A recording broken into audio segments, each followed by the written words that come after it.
It was a different dish for me. I really couldn't taste the difference to know that it was a beef heart. Okay. The only way I knew it was because every time I bit it, Dad was like, "That's good heart." You know what I'm saying? And it was like, if you could just stop saying beef heart, I can probably just eat it and not even know it's there. Like, if you could say this is a good piece of beef, but when you gotta keep putting the heart on the back, and I just like to take the time out to say I appreciate all the dishes, but the fact that y'all keep putting the emphasis on the parts of the body that Negroes don't necessarily eat, like I want you to know that this bacon is from the jowl. And I'm like, the inside is the mouth. We was salivating. Oh, okay, that part. Okay, all right, thank you. You know, it's thinly sliced. It was try delicious. some more anus bologna. You know what I'm saying? And I mean emphasis on the anus. You know what I'm saying? You see that big fried bubble? That's the anus. Put the little mustard around there, homemade with a little urine. He was like, okay, emphasis on the urine. You know what I'm saying? Down. Ooh. I'm eating brunch with my people though. The homie Dyke just cooked up a feast and we bout to eat it, bro. Fucked around and has to mix the lobster with the poutine. Daddy is rolling blow dream. Them boys got down a routine. It's Naptown culture. Cooking 7 courses. Had to pass the torch and now I'm grabbing second portion. So sit back, relax, grab a drink and a smoke. It's Harder Brunch on the way and get prepared for the jokes. Whoa. Hi, and welcome to the Harder Brunch Podcast. I'm your host, Dyke Michaels, and with me, as always, my co-host, Thaddeus J. McKee. Slap it, pappy, wham, wham. On the ones and twos, the wheels of steel, the sauce, boss of Indianapolis, and the last woke dragon. Give it up for Zach Roan. Hey there. And a very special guest with us in studio, all the way from Detroit, comedian Melanie Hearn. Welcome to the program. What up, doe? How you doing today? I'm full and blessed and high. Perfect. That sounds like a hell of a Sunday right there. It is. It's a triple threat. Thank you so much for sticking around in town and hanging out with us and coming on the program today. Anything for you too. How are your shows in Indy this weekend? They were actually pretty good. The first show I did Friday in a little small town in Avon. Mm-hmm. So is that a suburb or something? Yeah. Okay, so everybody... Did it feel like the suburbs? It did. Okay. It did. Like everybody went to bed early. And it was kind of weird. Like I had to kind of break the group in a little bit because they were kind of, they were a little tight in the beginning. But after that, after I had to break them in, and we were kind of good from there. But yeah, and then yesterday I was in Fort Wayne at Fort Wayne Comedy Club, so that was pretty cool. Yeah, a lot of cornfields out here, a lot of land, a lot of places to disappear, a lot of places. But the crowds were great. Everybody received my jokes pretty good. They bought my merchandise, made some fans. So all in all, I had a good trip. Thanks. Now you said you brought some merch. I did. Here. What are you working with? I did. Glad you guys asked. I also gifted you guys. I bought them some with you. I'm out here doing ministry. And I have these shirts, and they say, "You can't rap, bitch." Okay. Because sometimes this is my ministry that I'm doing, because it's just too many rappers out here that think, that they can rap and you can't. And I think it's equally important to build up somebody's dreams as it is to be honest and kill them. You know what I'm saying? So that's my part. So you have people that's like, I'm on the dream ministry. Well, I'm on the dream killer ministry. You know what I'm saying? Have you ever met a black person that said they couldn't rap, though? I don't think I ever. No, we all think we can rap. Yeah. We all think we got bars. Even your pastor, he tried to put a little something together on Sunday. Because Ezekiel saw the wheel went up in the middle of the wheel. Holla, holla. You be like, hey, pastor, stick to the books. You got 66 books to stick to, brother. You understand? Have you ever in your experience dated someone that maybe thought that they had like aspirations of becoming a professional rapper? Yes, that was the muse behind the actual shirt itself. He's the one that came up with the whole shirt idea and concept, because we were in a relationship, and that said relationship did go left because he could not rap. And then we got into an argument, and he tried to throw a low blow and and dog me out and call me names and shit. Sometimes me and like, will you be all, and I was like, all right, cool, no problem. Yeah. And then I just rolled off like, you can't rap. And then it was born. You should make a shirt out of that. Yeah. And then it went from there. I'm leaving you, but make that shirt. And then it was just, when I started doing the joke, I just saw how many people in the audience really received what I was saying. Like they were really like, oh my gosh, I know that person, I feel that. And from there. So it was a spite shirt. Yes. Nice. Yes. I like it. We love a good spite shirt around here. Yeah, we do. We got some shirts over. Your old co-host that we made an angel shirt of him. He's dead now. Oh yeah, we did make an R.I.P. Chris King shirt. That is correct. Yeah, I love a good Spite shirt. This podcast was kind of made out of spite. Was it? Like, it was originally like a social club to go out like brunching together.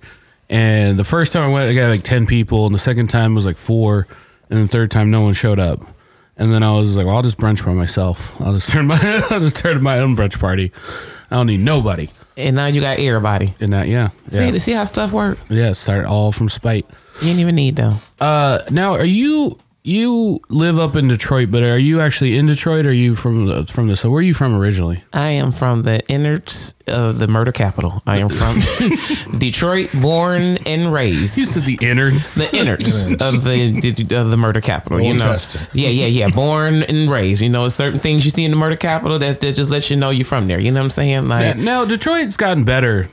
Like recently, that's what they say. In the past Yeah. years, That's what right? they said. Yeah. Well, how do you feel? You let me know. They said, you know what I'm saying? You know, ask my cousin who got their Kia stole. That's what they said. Oh shoot! Ask my cousin that got their car stole. No, I'm just playing. It's like any other urban city, you know, and stuff like that. I mean, it's still got its fair share of crime and everything. I'm gonna tell you this. This is the thing about Detroit. Detroit gets a bad rap. We just don't operate like everybody else. You can go to Chicago and Atlanta and other places, and you can do the touristy stuff. You need an escort when you come to Detroit. Just simple as that. That's all it is. If you got an escort, you're gonna have the best time of your life. You're gonna be like, I love Detroit. Yeah, they was cool and all that. We just don't take kindly to just outsiders just riding. We just don't know. We suspicious of people. So if you got a bona fide Detroit, not Detroit adjacent, you know, you need to make sure that they are within the miles. Okay, they have to be between Warren and 8 Mile. Okay, any streets in between. You have an official escort. If they give you anything other, don't do it. Marshall Mathers almost didn't make it. He almost didn't make it. If he was 9th Mile, he wouldn't be a rapper. He right there. Yep. Was that a spinoff of a Family Matters? No, you know Marshall Eminem. Oh, Eminem.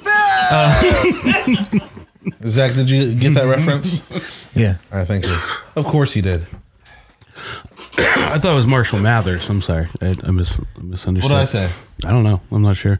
When we went up there, we had Joanna Madronda take us around, and I feel like she I feel like I didn't see a lick of hood when I went up there. If you would have told me Detroit was like one of the wealthiest cities in the nation, I would have been like, I believe it, because we only saw the dope parts. She took us like to the aquarium and to like just 3 different shows, and she lived in the suburbs, and then we went out to like nice little like food spots and everything, and I was like, Detroit's cute. I don't know what all this fuss is about. And that's literally 1 block north of Detroit. And so it's funny you said that, because everywhere she took you was Oakland County, which is one of the richest counties in the nation. Oh, is it really? Yeah. Yeah, because so every city within that county is over and beyond like the wealth level. So Because when I went with Dwight, I wanted to get like a bulletproof onesie afterwards. I was like looking it up on Amazon how to get something that covers my face.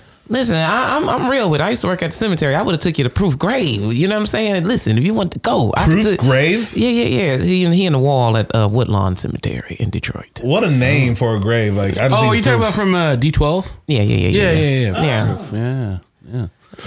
Okay.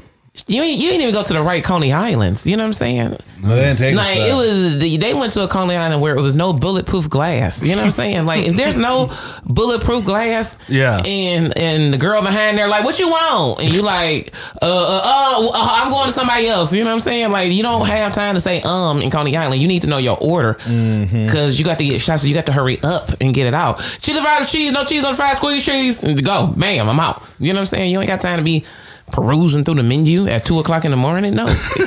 This ain't no peruse kind of town. You know what I'm saying? Oh, I'm sorry. Bush League. That was Bush League. That was me. Oh, you know what that timer means? It's time for our announcements. Hey, Tinker Coffee. If you like Tinker Coffee, you should probably drink it. But you don't know if you don't like it if you don't drink it. Tinker Coffee. It's in the mouth. That's our sponsor. That was our sponsor timer. That was great. Thank you. That was great. I got an applause break from Zach. When the first time that we met you was in a house show in Detroit. Oh my gosh! And I remember you came over. We were hanging out. I think some people were smoking. I'm not sure if it's legal. It's legal in Michigan. Yeah, people were smoking, and you came over, and like I didn't know you were a comic, and I was like, this woman's real friendly. Like you're like, how's it going? How's the show? You know, kind of ask a question. And I feel like I could tell I could tell from immediately that you were a person who's like never met a stranger and you can feel comfortable talking to anybody. Cause I was like, you just slipped in and then we just started hanging out and I was just like, man, I didn't even know you were a comic. I just like, she's just having a good time, you know, like and then you went up and then not only you were a comic, but you were the headliner. And I was like, I feel like I was watching TV, you know, like what, like I watch a lot of comedy, you see a lot of shows, and I was like, oh, she's like TV ready. Like, this is crazy. Like, this is like too good for a house show. Yeah. And yeah, and I was just amazed, and I've been a big fan ever since. I appreciate it because that is true. We met right next to a dryer. That's true. A dryer in the case of White Claw or something, or some kind of seltzer. And we were jammed in the corner. You, me, Hannah, and we were all jammed in the corner. Trying not to mess up nobody's laundry, but wanting to go through the laundry at the same time. Like, so they just not gonna fold these clothes properly. Yeah, and they knew they had people coming over, so like we were legit in the basement, and there was. I felt like it was maybe an illegal show too. I felt like it was real questionable if we were supposed to be there or not. Yeah, like we were like two people over needing a permit. Yeah. Like, if we were one more person, they were shutting that down. Yeah. Like the fire marshal was coming in and locking all of us in. Like we needed one. I think that's why people kept going in and out.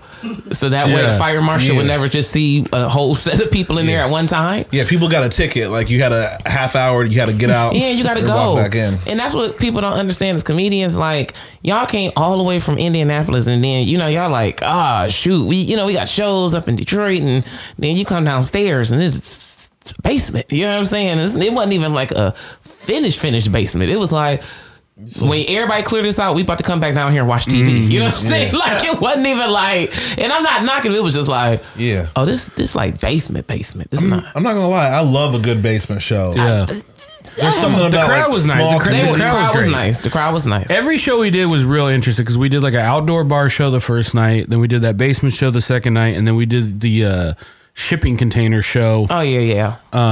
On Sunday, and with that was. I'm trying to explain that to people that aren't from Detroit is like, well, there's this whole like mall basically that's made out of shipping containers. And then one of them, they just have a comedy show in like sounds on Sunday a lot night. Worse than you would imagine. Yeah. It sounds like the boxcar children went. That was like the fanciest place we were at. Yeah. I was going to say, the shipping company, I'm sure it was I know it was. Cause I'm like, I know where y'all were at. So that was about the fanciest place, but all good spots though, for sure. Like for sure. Shout out to Club Independent in Hamtramck. It's a club ran by comedians for comedians. And, I think y'all were there too. And it's just a really dope spot to go to. Shout out Johanna. Yeah, Johanna and the rest of the crew over there. But a good basement show that don't smell like mothballs. Yeah. Now, that one didn't. It didn't. But a good basement show that don't smell like mothballs is perfect. There was not that much standing. I remember I was like standing in front of you the whole time. I was like trying to duck, like so you could see the jokes. Like, who's this girl back here? Like, why is she sitting all the way in the back? There must be a seat up there. And then all of a sudden you went on stage and just like took control. It was crazy. Also, I think we were the only grown folks in there too, which because I was just like. I should have been a dead giveaway that you were a comic because it was just like I feel like we're the only people over 30 in here. You know what, we were, and everybody was in there grown, and it's a funny story because I tell it now, but it's like, and then like when y'all met me, then everybody was in there because it was like I was on the first date with this dude, and everybody was like, so whose dad is in here? And I was like, fuck. So I was like, now I done came in here with this old ass white man. So everybody like, whose dad's here? And I'm like, ugh. The guy with the monocle? That guy? The guy with the monocle and the cane? You brought the Monopoly Man with you? The Monopoly Man, yeah. I brought the Monopoly Man with me. That was him. The Monopoly Man. I shook up with him. He was cool. Yeah, that was him. I think I bumped him too hard because his teeth fell out. But like after that, he was cool. He was cool in the fan. You know what I'm saying? I was like, oh, man. The kind of just be asking people like, so how much was the setup? You know what I'm saying? Like, ugh. Yeah. That's a bold move to bring a date to. Was it like a first date or you've been dating? It was like a second date type thing. That's still kind of a bold move. You know what? He white manned me. I didn't ask for it. He was just like, hey, you got a show? And I was like, yeah. Send me the address. He was like, I'm already there. Exactly. He beat me there. Like, so what's your ETA? What? Who's Etta? I know Etta James, but I don't know about this ETA.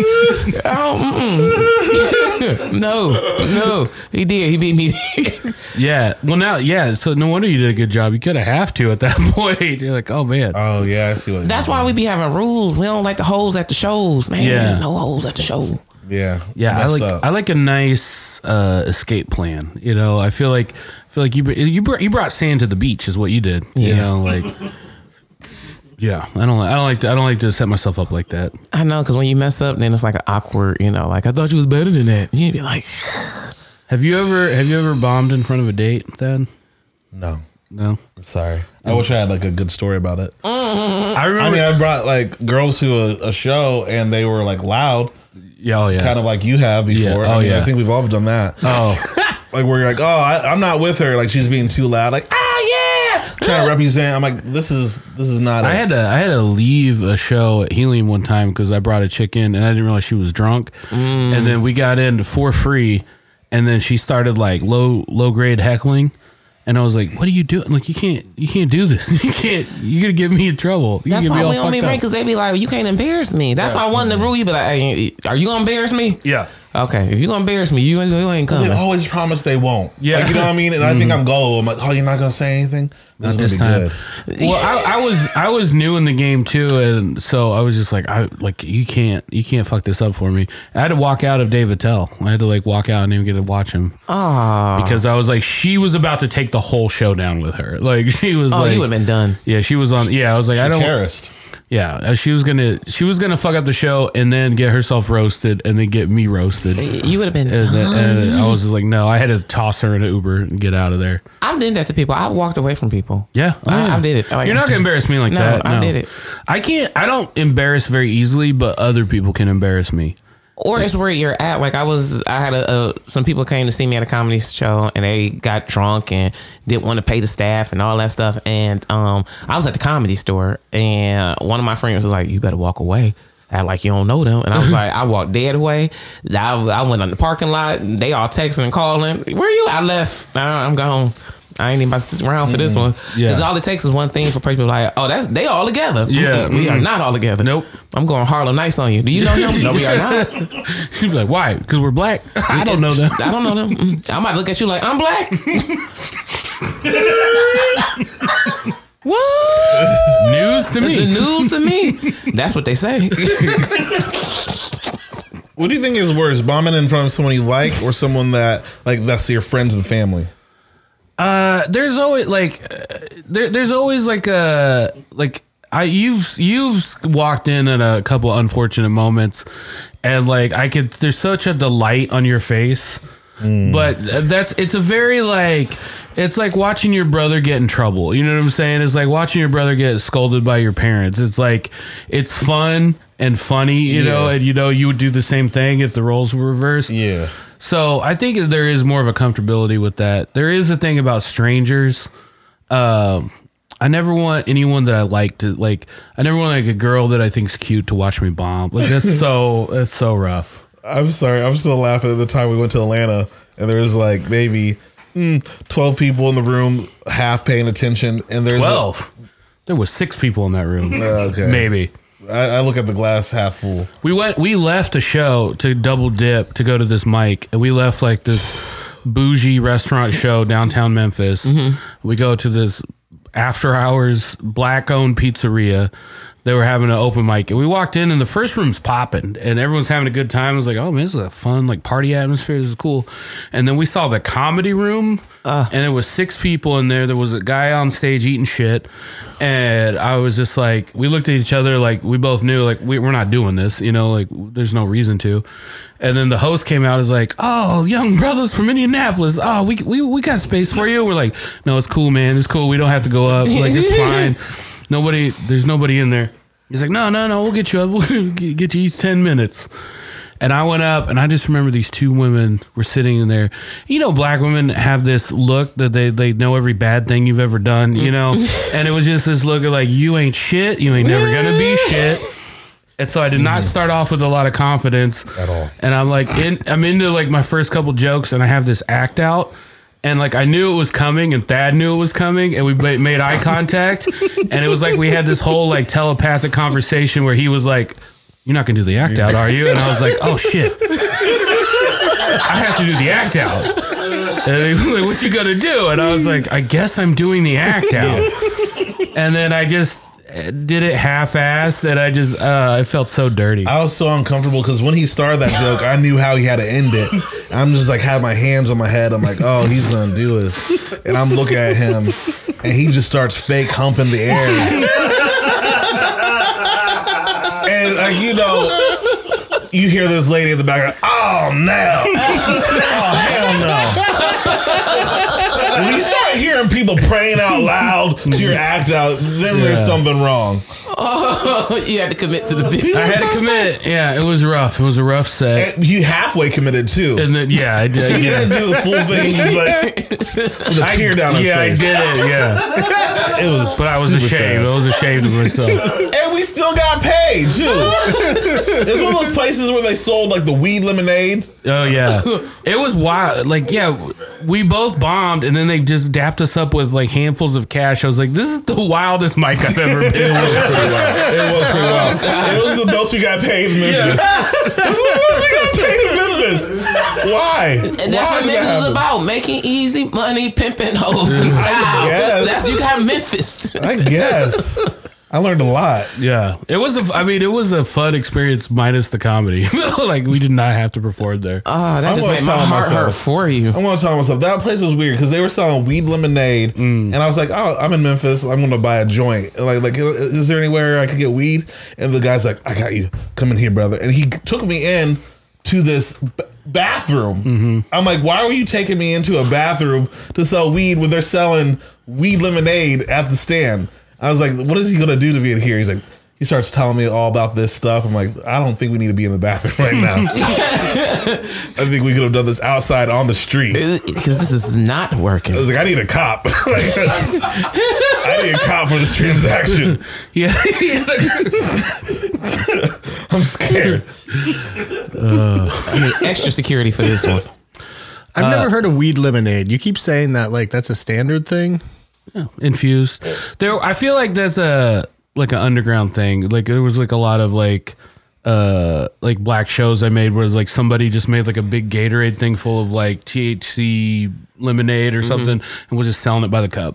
And it just happened from there. It replaced Jungle Juice. Yeah, why haven't we had weed lemonade here? I don't know. It's kind of hard on your stomach. You got to be careful. It's not because got a lot of sugar and THC. Yeah, I ain't had Kool-Aid in a long time. Like, oh my gosh, I'm like, we have this place here. Oh man, if they're open before you leave, you should hit it up. It's called Londo's Flameade, and this guy just makes this drink. He just makes drink, and then they turned it into like, I think he like makes slushies and stuff out of it. But he started selling it out of the back of his car, and he pushes it like drugs, or like he's on a street team. I feel like that's the best way to do stuff. You gotta put your hands on it and just give it to people. You know what I'm saying? Listen. Master P still had one of the best marketing plans. You know what I'm saying? Just bombard the market with everything. Somebody gonna buy something. That is true. Yeah, it's called never mind. No, you know how you could get canceled for saying bad things? Yeah. I just didn't say it. It was in your head, but you thought it out. As long as you got your thought out. There we go. There's Londo's Flameade right there. He's got all the different flavors: green, red, orange. They're all colors. I want a teal drink. Oh, that's teal right there. It's actually really good. I went in. I got one of his slushies. It was really good. I'm cool with it because his name is Londo. You know what I'm saying? And then, and I guess I've made cocktails with it before too. I bought in there, but he's doing. Oh yeah, he never see his eyes though. You ain't supposed to. You're not supposed to see his eyes. Then the juice is gonna take away from the cocktail, the elixir, the extra part. Oh, there you go. He right there. You just look at him right in the hat. Oh, he was on Shark Tank.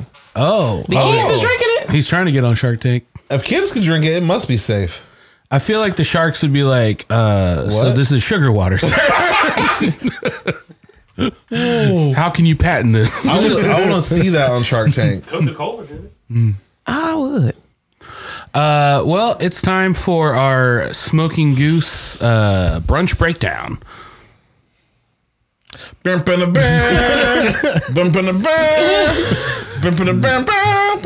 didn't even move his drop finger. No, I wanted you to know it wasn't going to happen. That was a very good move, though. Yep. Like it was. I knew what he was saying. With Yeah, that I already look. know you're gonna tell me I did something wrong. So. Oh yeah. No, I think he did everything right. It's time for our Smoking Goose brunch breakdown.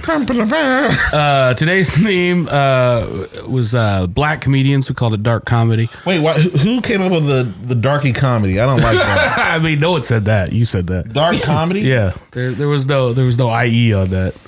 Oh, I'm sorry. You seen something different? I'm sorry. I think you're just used to the stuff that Zach lets fly over here sometimes. Yeah, there were a couple workshop things that didn't make the print. Yeah, we warned him today. No, don't say that word that you usually do. The funniest thing about this, Melanie, is that I said, "Hey, I want to do all black comedians, and this is like kind of my idea. Like you could do puns." I was like, for instance, you could do Whoopi Goldberg and make whoopie pies, right? Mm-hmm. And so I gave a couple examples, and Zach goes, "Got it." And then he went home. I go home and I can't think of anything else, and I was like, I don't want to do puns. That kind of sounds dumb and hack.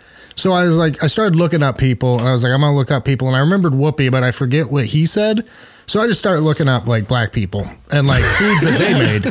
And so I text Dyke and I say, dibs on Obama, Whoopi Goldberg, and then Samuel or Marcus Samuelson. Yeah, and he's like, we're doing black comedians, not just black random people. Not just black people. I even found like Obama's got a chili recipe that his family handed down. I was gonna make that. Ooh, we could do a presidential brunch. Yeah. A presidential Does brunch. Obama have a type 5 though? That's it. I mean, Yeah, he I did. don't know. I feel like he probably does. No, he's probably the funniest. Don't you dare. You know Donald Trump's funnier. I You feel know like Donald Obama be Trump's like that funny. long-winded. I feel like President Obama be that long-winded comedian. Like, would you just get to the punchline? Like, Yeah. I feel like we be telling him like, trim the Obama fat. definitely runs the light. I'm not he going to let you all running do like- this. I'm not going to let you all do this. Did you see him at the correspondence dinner? He was great with the angry translator. He was killing it. Was that him though? Right. Was that or was him? that- I don't know. He's been on 2 ferns and a tree. But after 8 years, again, he had to tighten up that fat. It took him 8 years to get a good set. Yeah. We all know Jimmy Carter's the funniest president. Just saying, JC. So the first course that we did was is a seller. You can't even keep a straight face doing it. I know that Zach's ready to pounce, so I just like Get your finger ready. He's Get your finger ready. salivating, ready to pounce. No, it's You better hit this. Celeric the Entertainer, and it was Celeric with celery root soup, basically. This was one of the first ideas that I had, and it made everything else come into place for me. And then about midday Saturday, I could not source any celery root. I went to 5 different stores. I went to all the bougie stores, and I was like, I know I've seen it here before. Where is it? I had to drive to like the complete opposite side of town. I put something up on Instagram, like, does anybody got any celery root? Oh. Like, I was so happy when I saw that post. I was Because I like, knew it was yeah. going south. I was like, this whole menu falls apart in my mind. Well, celery root is such an obscure like thing to choose anyway. And then, I mean, I've never seen somebody try to make a pun work harder. And he went to 5 stores to make this pun work. It worked. But the soup was great. The soup was that much better. And So I again- know that story is that much better. And again, that's for Cedric the Entertainer. Yeah, absolutely. I went to sleep like I had like heart palpitations when I was falling asleep Friday because I was like, I'm not gonna be able to find this. I'm not gonna be able to find it. Where am I gonna get this? Because I just knew I had already made the joke to Zach, and I was like, I know if I don't have the right thing, and I just try to make like a celery soup because I was gonna try to fake it with the celery and potato soup, and I was like, Zach's a troll. He's just gonna roast me the whole time. No one else would know, but he would know. And yeah, he would mess with me. So The soup was amazing. well, thank you. Amazing. It was well worth the trip to the west side. I also had to borrow Thad's car to drive to the west side. And that makes it, listen, when it's blood, sweat, and tears, that's what you mean, put your foot in it. You put your foot in it. You did. That was... I did Bernie mac and cheese. I put jowl bacon in there as well. There were 3 cheeses: Colby, cream cheese, and then sharp cheddar. That was some of the best mac and cheese I've ever had. Listen, I told Zach beforehand, I said, that's the macaroni and cheese that just made me be like, forget you, Grandma, with your one cheese, simple macaroni having stuff. You know what I'm saying? We done had that one bar for a long time, straight on you. I done had macaroni, what is that, jowl bacon? Yeah. What is that? So it's like from the cheek of the... I thought so. Yeah. Yeah, I cut it really, really thick, and then like I cook it at like 200, 225 in the oven for like 4 hours. Till it gets really, really soft. I don't even want regular skin bacon. It was the creamiest cheese I've ever had in my life. Thank you. I think the cream cheese goes a long way on that. Oh, it's in the name. During so I grew up watching like Def Comedy Jam and stuff like that, and I remember one of my first comedy memories was me and my white friend Andy Buddy watch it. I don't know where his parents were because we were too young to be watching it. And I remember Martin Lawrence was hosting and he was talking about people being biracial. And he was just like, yeah, mixed people, y'all confused. And he was like, you wouldn't know what side to be on a race war. And then I just remember my friend like pointed at me and he goes, that's you. He's talking about you. You're confused. And I was like, oh, I like this guy. But during quarantine, Thad had never seen Def Jam. And I was like, man, we got nothing but time. That's not true. Or you hadn't seen like a lot of it. Really? I don't know. I believe it. Really? No, I've seen a lot of it. We just were going through run-throughs. My dad used to have this he still does, has a storage unit, and we had to clean out the storage units, and there's this whole box of Def Jam. So I went through a lot of them. So this is memory lane. But most of the time, I don't know anything. Well, it wasn't about whether you'd seen it or not. We watched a bunch of it together, and I hadn't seen it since. I just wanted it on record. Yeah, he gets full credit. All right, thank you. No one take that credit away from him. Thank you. You derailed the entire story, but he gets the credit. All right, if we can just lie, I guess that's fine. Remember that time you didn't know what a toilet was? He doesn't know what a toilet was. I showed him what a toilet was. Anyways. But I remember like as putting it on when I hadn't seen it since the 90s. One, I was like, oh man, Bernie Mac's on here, Martin Lawrence, like all these people. One, I forgot about all the no-name people that never went anywhere. Two, I forgot like, man, a lot of that stuff did not age well. A lot of it just like comics coming out and be like, sometimes niggas be gay. Here's the thing. I was about to say something so stupid because you was like, the people who never made it. I'm like, you know exactly who these people are. The people on the flyer that be like, as seen on. And you be like, and they still be coming out like, nigga be gay. You be like, for real? So this is what we gonna do, you know what I'm saying? So we know where they went. It's about a handful of them in everybody's hometown. We be like, and they still come up like, seen on Def Jam. You be like, okay, the kids be like, what was that? But then you get like classic Bernie Mac in there too, like peppered in. You get like classic Bernie Mac, like the stir it like coffee and all that stuff. And I was just like, oh. So I watched like, I don't know. I feel like we watched hours of bad Def Jam just to get like the nugget, like a couple of the great nuggets. Because when it was good, it was good. But when it was bad, it was bad. I think they also had a thing with it. Thad and I were talking about this where I think they must have told every comic like you had to do a bit on top of your stand-up, so they would come out and like change clothes or do weird stuff, run out to the audience. But it would seem like every comic had like at the end of their set or in their middle, at the beginning, they would do some bizarre like act out that had nothing to do with any of their material. And I was like, did they make everyone do this, or was this part of the show? Like, this is so I weird. always used to wonder about the people, and I always used to wonder about the audience members, because I was like, don't get me wrong, people have made me laugh like that, but the way I'll be like, I got that same energy at church, because the way that y'all be in there, y'all ripping off wigs. Yeah.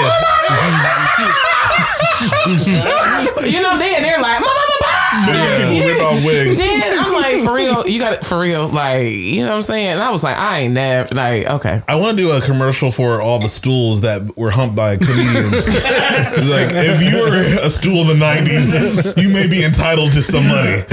But I wish all the stools come out and just tell their story. Like, so it was 1992, and I thought I was going to someplace, and then next thing I know, his ass just came towards me just again and again. They be like, who was it? And they just burp out like, beep, beep, Yeah.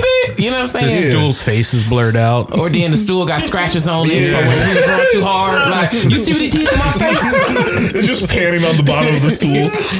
I love that. It's like, I just wanted to be a theater stool. You know what I'm saying? That's it.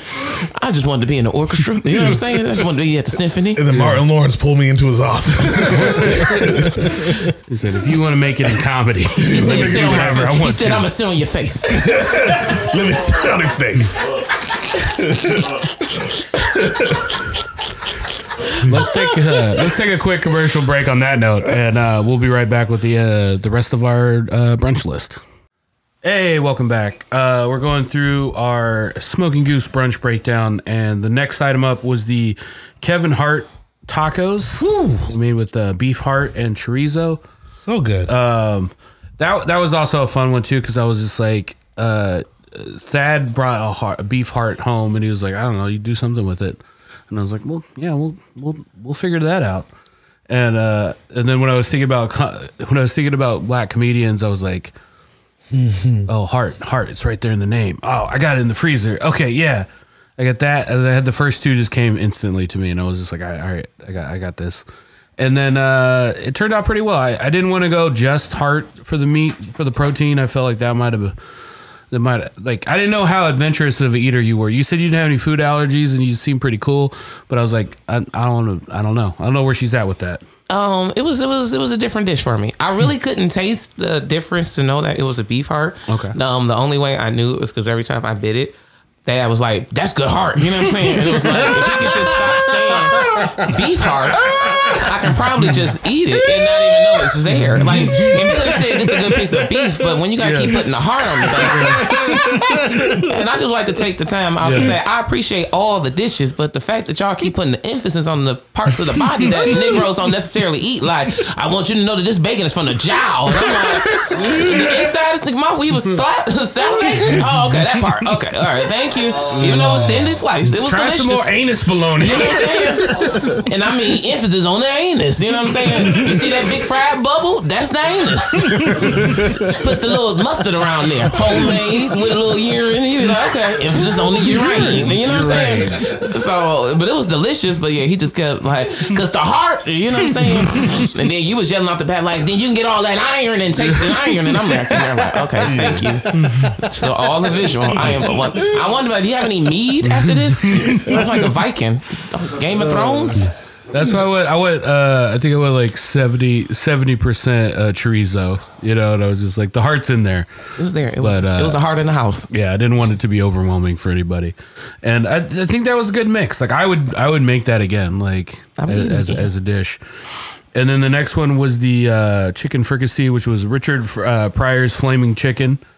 And that was a fun dish because I've never set anything on fire tableside before.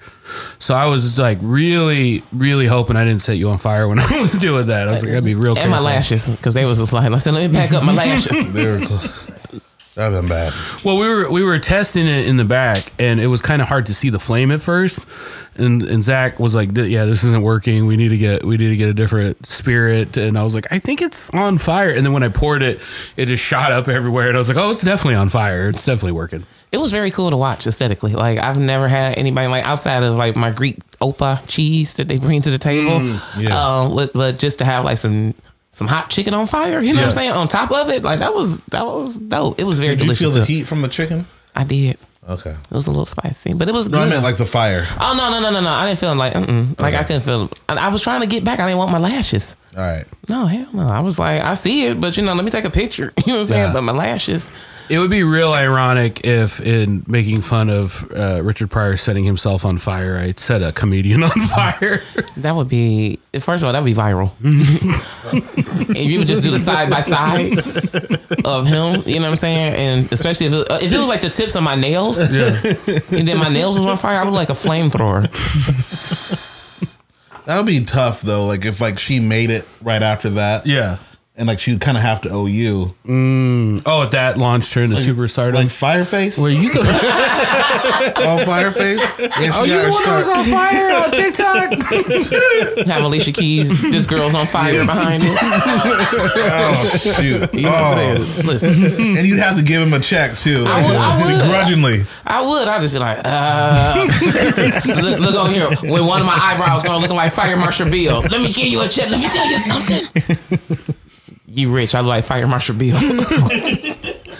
And then Zach, you had the dessert. The last comedian I chose was Thaddeus. Oh, hey! And then so I made Thad Patat, which is a Haitian dish, pan patat, which is like a sweet potato pudding kind of thing. And then I had a blackberry syrup and blackberry butter on top of it. Yo, that was fire. I have a question, Thad. What was how would you say, like, have you had that dish before? Never in my life. No, okay, all right. That I remember. All right. That's expensive Haitian food. I don't know. I've never had that before. But did it take you back once you tried it? Did you feel like you were transported to the island? It was no. I mean, no, I'm going to be honest. I felt like this is something I wish I had on the island. It made me mad at Haiti, actually. That's what I was going for. Where were you guys, like, were you hiding this from me? Yeah. No, it was really good. It took like my eyes rolled back. That's what happened. But That's what liked I it. always was I said speaking about. Creole for a little bit on the table? That's what happened. I'm like, no. You know what I meant? Until you sit there and you talk to real Creole person. You know like Brian. You talk to him and he hit you with the sherry. I said the whole Sherry. Sherry. I told him, I said, your whole life is Princess and the Frog. He was like, yep. Shit. And he was like, he explained the whole thing to me. But I like, because I thought it was like a mousse at first. The way it looked on the plate. That's potato? Mm-hmm. Yeah, it's basically sweet potato, like coconut milk and then sweetened condensed milk. You cook it in like a pot I cooked it for like 2.5 hours and then you put it in a pan and bake it. That honestly changed my life. I think I need to get more of that somehow. So that was like a sweet potato? Mm-hmm. Wow. Have you ever had a potato like that? No, I have not. I really liked I liked the whole dish was great. I liked all the components, but I really thought the raspberry infused butter? Yeah, it was blackberry on both of them. Or blackberry compound butter. I thought was it looks cool, like, and it really, like, and there was something about the, like, when it melted into like my grandma used to make zucchini bread and she put butter on it and it would like get all melty and stuff in there. That's kind of what it reminded me of. I was like, I eat shit. And I didn't feel heavy. I think you eat a dessert and you feel kind of heavy. Like it was very light and it didn't feel really heavy. So I made a big pan of it this morning and like there was like only a little bit of it left in the pan, like in the main pan. And so I took the big pan of it and dropped it on the floor and destroyed a casserole dish. So I was like, I got to fit the rest of the stuff into these little cupcakes because that's all I got left. That's my ancestors. That's why. Like he's not supposed to be making that. The whole nation. That's why they're so over. tiny. Boom. Somebody just came behind you, just smacked it like, Yeah. I'm sorry about that. On behalf of my ancestors, let him make it. Okay? It's good. It's voodoo. It's Haitian voodoo. He's blessing a Haitian right now. Leave him alone. Zach, you get a pass in Haiti. Forever. That's forever. Right. No. Unless you do some bad stuff. I can always clip this. Yeah. He does some more. oh, that was so funny. You're so stupid. What if that was a thing? Like every time somebody from another culture tried to like make their food, Somebody and then messes the it up. ancestor would just come and knock it out. You know what I'm saying? Like, No, I think it's Turn the necessary. oven on. I think it is. Because the fact that you keep going after it breaks, that shows determination and love. So It does. So I'm gonna start doing that. First time anybody makes something ethnic, I'm gonna like push them down or something like that. Then And see if they gonna redo it again. if you don't redo it, like if they're like screw Haiti, then you're like, oh, he wasn't supposed to make it anyways. You know what? I'm gonna do that. You know what? I'm gonna really do that. And I'm gonna be like, next time somebody do something, I'm gonna just push them and push them down the stairs with them sweet potato pies. Yeah, And then see if they just try it all over again. But if you don't Ancestral try it, cooking. it is. yeah. Are you a cook? Yes and no. Yeah. A little bit. Like, I'm not like a big soul food person cook. Okay. Like, I know how if I have to. Yeah. By like watching my mother and my grandmother and, you know, all that kind of stuff.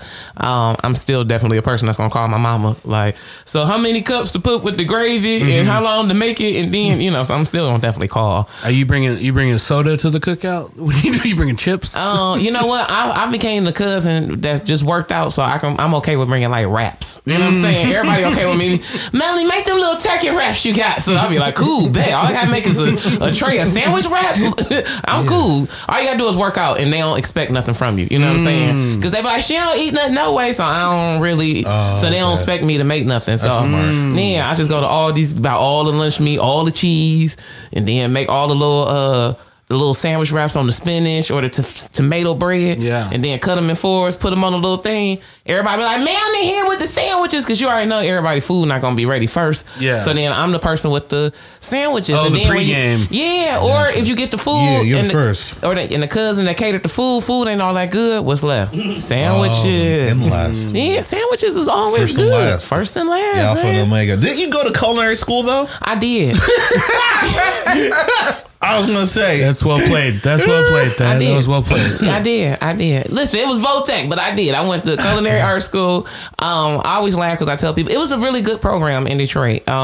They teach you gourmet dining, so they teach you everything from sandwiches and sandwiches, but they teach you everything from the beginning of being a sous chef, you know, cutting, like I can dice julienne vegetables. I know all my cutlery, my soup, you know, everything. You know what I'm saying? I can make holiday sauce. I can braise ribs. I can do all that, but I cannot fry chicken. You know what I'm saying? Like I can make gourmet food, but I don't make regular stuff. But I can make sauces and roux and broths and chicken stocks and stock. I can do all that, all the bases, all the stuff, but I just don't.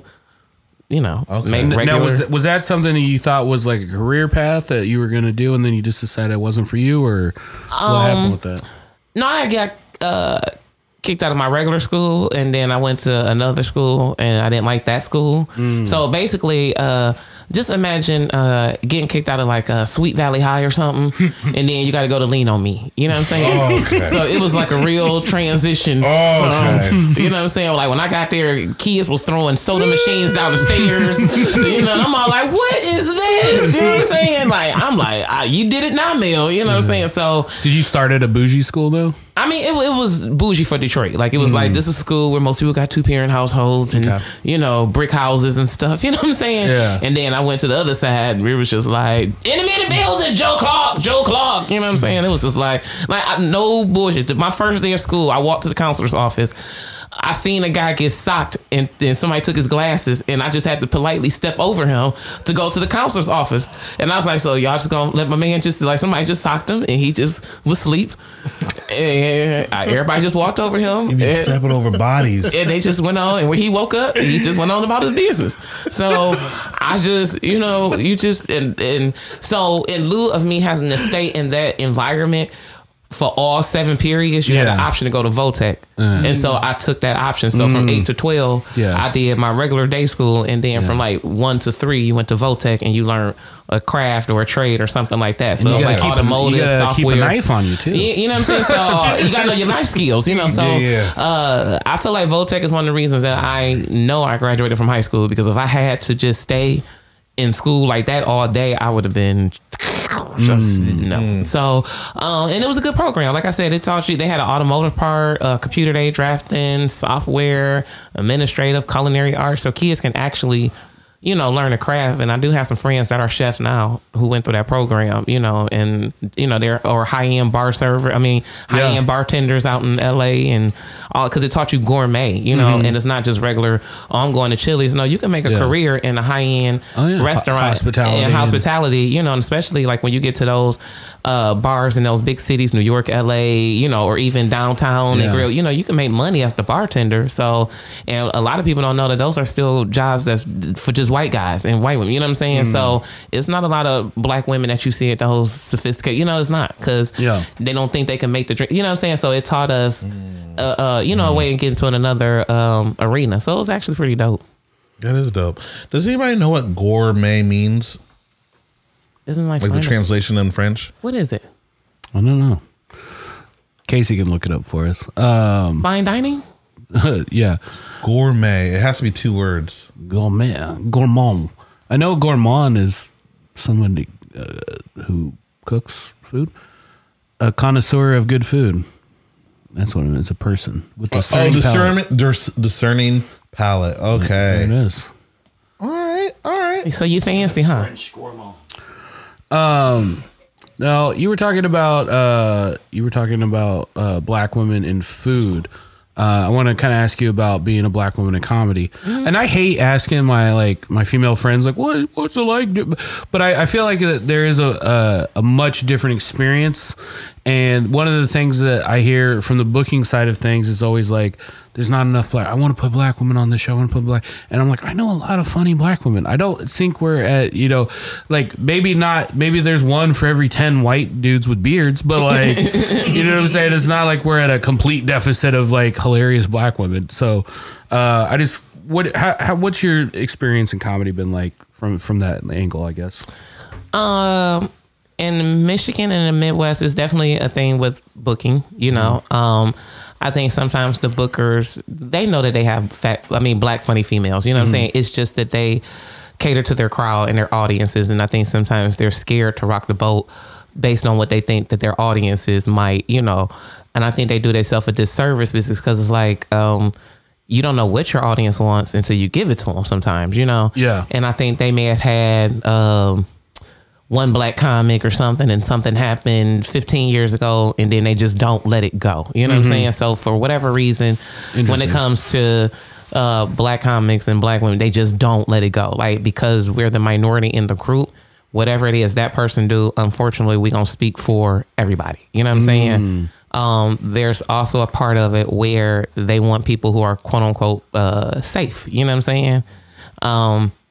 And those are the people, that won't rock the boat and everything like that. So I played both sides of the fence. You know what I'm saying? I know that I tried to be safe and be the one, and all that kind of stuff. And then I kind of found my own voice and just started doing me. And it was like, you're going to be damned if you do or you damned if you don't, I do feel like a lot of the times being a black woman in comedian, just like being a black woman, we just have to work harder than everybody else. That's probably the main thing, Yeah. I got to show up early. I got to stay later. I got to be 10 times funnier than everybody on the show. And with everything else, trying to fight to get my pay, because still at the end of the day, white girls still gonna get paid more than me. Sometimes man still gonna get paid more than me sometimes. So I have to go in and because it's still in comedy, it's not all the way the same thing of what the booker is paying. Not all the time, So you still kind of got to go in there and then they'll pay you because you're just that funny. Like I have to be funnier than the dude. I have to be, as a woman, you have to be so funny that they just don't even see you as a woman anymore. They just see you as, oh, she just funny. You know what I'm saying? Yeah. So you have to just be that funny so that they just be like, oh, psh, that's just it. From the booking standpoint, I do think, as much as you want to say it's getting better, it's kind of the same. You know what I'm saying? So it's kind of, and I do know, like when I was out in California, it's very political. Like they're looking for a person that can act that can sell, act that can, What I will say right now, what is a good spot to be a black woman in comedy right now is because people want to hear what we have to say. So right now, even at some of the big comedy clubs out there, they're looking to develop black women. They want black, they literally say we want black heterosexual women because we want to be able to hear just a black heterosexual woman's voice. Like you don't really hear from a black heterosexual woman. You know what I'm saying? Yeah. Like I'm not knocking anybody, but you don't really hear just you know what I'm saying? It's an angle. It's something else. You know what I'm saying? Rack my mind right now. And so, cause you don't, and so now they're looking to develop people, you know what I'm saying? Yeah. You have the Miss Pats and stuff like that, but then there's such a far gap between her and then like Zaynab is a whole nother type of person, you know what I'm saying? And then the other type, it's so many different, or the Ty Davises or the Coreys and, the people that's trying to, pull their way. So I think it's just such a gap in between how women are being developed in comedy and coming up. I think it's such a gap. One thing I've seen is that honestly, it's been women helping other women. And here's the thing. It's funny because a lot of white women have been, I ain't gonna say a lot, but I have seen where white women have been allies, because it really is up to the headliner sometimes to open up their mouth and speak and say, you know, hey, I'm bringing her, or, you know what I'm saying, I'm bringing this person. I forget, like Amy Schumer's opener. What's her name? It's on the tip of my tongue. But, you know, now she's headlining. You know what I'm saying? So it's a good time to be a black woman in comedy right now, I believe, because we can kind of write a different ticket right now, because, again, everybody wants to hear what we have to say. You know, everybody loves Black Girl Magic right now. Everybody want to know, what is this girl, you know what I'm saying, stuff like that. And right now black women are very unapologetic. So we gonna say what we gonna say, and it's gonna be what it's gonna be, you know, and everything like that. And I think we're coming in so many different angles that people don't know how to take us, because a lot of times bookers, again, they're still thinking that women are talking about one topic, and then they're still grouping women like, you know, mine, you know, and it's like, I'm not knocking anybody, but that's not everybody. You know what I'm saying? So I think because they're getting such a range, like they don't know what to do. And then a lot of times, I don't know if it's a whatever it is, but as soon as you book more than 2 or 3 black women on the show, or women on the show, it's a women's show, or it becomes a all girls review, or a women's show, or women of color show, or it becomes a gimmick show instead of just I got 3 women comics and 2 male comics, and that just happened to be how the show is. You know what I'm saying? I thought it was real like interesting when we went down to Atlanta, because a lot of times up here, there's one minority per show. It just seems that like every once in a while it'll be different, but usually it's like, oh, I'm the minority on this show. And so we went down to Atlanta and it was a lineup, and it was just like, oh, there's 12 black people on this show. And it was like, I got to change my jokes up. like I don't want to step on it. Like this has all been like covered before, you know? It was interesting also what you said about, you know, somebody else, a woman coming before you and like setting a tone, or like being like, because I feel like the other way where because of women like you and you know, a few other black women comedians, I've been like, oh, I love black women comedians, like they're always funny, you know. And then I remember the first time we saw one that bombed, and I was just like, oh, I didn't think that was an option. I didn't realize that. No, it is. I seen it. Oh Lord, it is. Oh Lord, it is. Tell us about your transition to getting booked at the Comedy Store. All right. Like, so you're talking about getting respect and gaining respect. When did that happen for you, getting passed at the Comedy Store? Oh, well, I'm not passed at the Comedy Store. We'll edit that. Yeah, we'll edit that one. But so I'll tell you my experience at the Comedy Store. So basically, when you get there, the whole idea is that you want to they put people in development. So the booker finds somebody, they put you in development, and then what that means is that they kind of just regularly start putting you in rotation to actually get up and get put on to different shows. Because other than that, it was at a time that you had to sign up for what was called potluck. And everybody got there at about 5 o'clock. The show didn't start at 7. It was 100 people signing up, but only 15 people would get picked. Wow. You talking people coming from miles away in LA traffic at 5 o'clock, I was catching the bus 2 hours away from South Central to Hollywood, and for a chance to get on or not get on. And so, and you only get 3 minutes, and the booker's sitting in the back of the room. And then if they like you, then, you know, he might say something to you, and then you'll come back and, or either, you'll sign up again, and then they'll pick you up, maybe like, it'll be a couple weeks, and they'll pick you again. And then your name will kind of go further down on the list. So the further you got down on the list, you will roll into the next show, which is Friends and Family. And then that was the show that's where they will either have the people who are paid regulars there, or people that the booker liked and he wanted to see them, keep putting them in different spots. So basically that's kind of what happened to me. You know, he saw me, and he was like, okay, all right, I seen my name come back again. And then finally I was like in Friends and Family and yada, yada, yada. And then COVID happens, and I kind of put everything. But still, that's kind of how the route is, you know. So then you go from 3 minutes, and then that one day you get 5. You know what I'm saying? And that's magical to get 5 minutes. You know what I'm saying? In California. Yeah. And then from there, it's so many unfunny people because people get intimidated by California, and it's like, no, it's just more unfunny comics, which means once you get your spot to shine, you do it, everybody gonna know who you are. So even if I'm gone for 6 months at a time, when I come back, they know who I am. Yeah. Because they be like, oh, you were like a breath of fresh air because you were funny. Yeah. Yeah. What is that though? I've been hearing that a lot. There's not a lot of funny comics in LA, and I've been hearing that on repeat. from people from LA. So what's going on? Well, first of all, you have an influx of people that's just going to go. And you just have a larger scale. So now where it was a smaller scale of fun, now it's 10 times more, it's 1 million more people. And then everybody's game is not to be a comedian. Yeah. So some people are trying to, because sometimes comedy, I will say this, comedy will give you access to people you wouldn't normally have access to. And you'll have access to these people faster than you normally would. You know what I'm saying? Yeah. Under what other context and pretense would I meet Cat Williams? You know what I'm saying? Or Mike Epps or DC Young Fly or country, like comedy. That's the one thing that's going to give you an equal playing field. You know what I'm saying? Sure. So if I'm somebody that want to be a screenwriter or something like that, and I'm kind of funny, then I might do that so I can get in this person's ear and then I can be a writer. Okay. But if my end game was, so my goal is never going to be to get better. It's just going to be to get good enough to get in these rooms to network. Yeah. Do you have more people heckling? Because back in the day, Dyke and I talked about this. Like there was more mean comics that would say, shut up, boo, get off the stage, you suck. Do you have that happening in LA or no? No, because people are too nice because LA is political. So you boo somebody today and they got a movie deal tomorrow. Oh, that's so you got to just be like, so you just got to be like, okay, you just got to play the game. You know what I'm saying? Because you never know, because it's not necessarily always based on talent. Okay. Like you see people move what they tribe. So like, you can't boo out of fear of losing a gig. Prime example, you always see how Adam Sandler, he moved with his tribe. That's his crew. That's his people.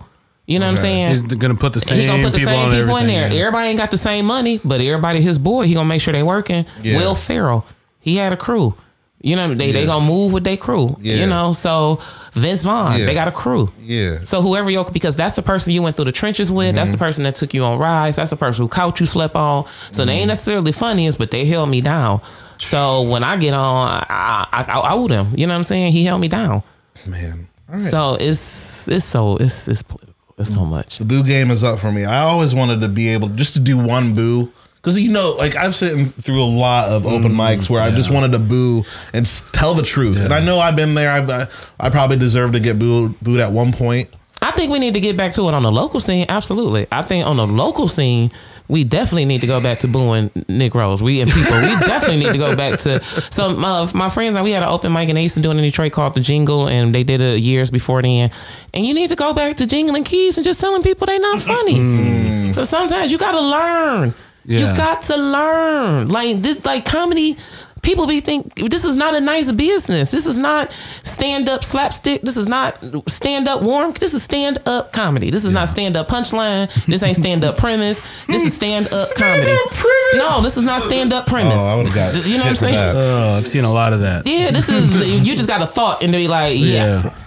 And then post office workers. Yeah, and then you say this ain't stand-up random thought, nothing. This is stand-up comedy. So like, do the job. You know what I'm saying? Yeah. And I think we just getting a lot of comedians right now who just want to be like, they too. I don't know. I think they just want to be something, and it's not necessarily a stand up. I think we get into that too, and I think cancel culture is starting to kind of come over to comedy, where now we're scared to tell another comedian like, "Hey man, that ain't that." Because you thinking, I think even now we kind of get a little timid in comedy to each other. For real. I think so. Can you drop a beat for me a sec? Melanie Hearn, thank you so much for being on the program today. Where can people find you and follow you on social media? Oh, you can follow me on Facebook at Melanie Hearn, MELANIE HEARN. Also on Instagram at Melanie J Comedy. And I think that's all my handles on Twitter and TikTok and all that as well. And you can find me at church. You can find me anywhere. You know what I'm saying? So come back, holla at your girl. I love doing this show because I get to talk to some of my favorite comedians. And Melanie, I think you're one of the best working comics out there. Thank you so much. Right now. So if you get a chance, please go see her. We have something later this summer that we're going to be announcing in the next couple of weeks that you're going to be a part of, and I'm very excited.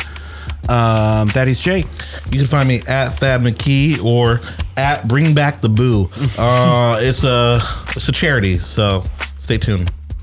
Zach Rome. You can catch my new cooking show, Cooking with the Ancestors. every Friday night. That's dope. Every Friday, Zach. I love that. Just getting pushed around by ghosts. All beat up and shit. What'd you call it when you were stealing from other people? I forget what we said it was. Oh man. Shoot. I'm at Dyke Michaels across everything. We also have an amazing Patreon. It's patreon.com/Harder Brunch. Only $3 a month, and you get access to our deep library of comedy shows. So check that out, and we'll see you next time. Thank you guys so much. Bye-bye.